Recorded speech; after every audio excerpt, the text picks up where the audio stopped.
গত শনিবার মালয়েশিয়ার কুয়ালালামপুরে বসে ৩৫তম এএফসি কংগ্রেস, যেখানে অংশ নেয় বাংলাদেশ ফুটবল ফেডারেশনও।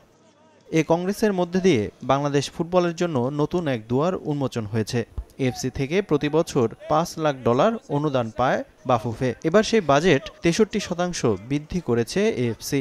স্টেডিয়াম ও মাঠ উন্নয়নের জন্য এবার আলাদা করে $2.৫ মিলিয়ন পাবে বাংলাদেশ ফুটবল ফেডারেশন। আমাদের তারা খেলাধুলার প্রতি বিভিন্ন রিজনাল অ্যাসোসিয়েশনে ইনভেস্টমেন্ট বৃদ্ধি করেছে।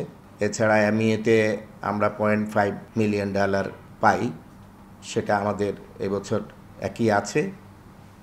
পাশাপাশি আমাদের স্টেডিয়ামগুলোর উন্নয়নের জন্য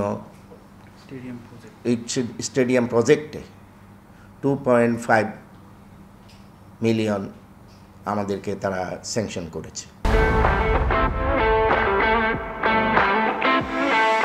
এদিকে ফিফা ফরওয়ার্ড প্রোগ্রামের অর্থ এখনও খরচ করতে পারেনি বাফুফে।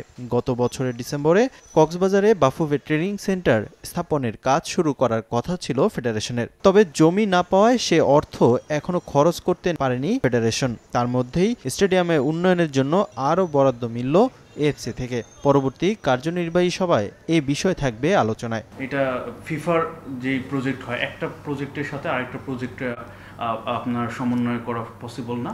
এটার জন্য ফিফা থেকে আমরা ডেডিকেটলি টাকা স্যাংশন অলরেডি হয়েছে। সো আমরা জমিটা হাতে পাওয়ার পরপরই আমরা এটা কাজ শুরু করব এবং আমরা এর জন্য প্রতিনিয়ত যুব ক্রীড়া মন্ত্রণালয় প্লাস ন্যাশনাল স্পোর্টস কাউন্সিলের সাথে প্লাস ওইখানকার কক্সবাজারের ডিসির সাথে যোগাযোগ রাখছি।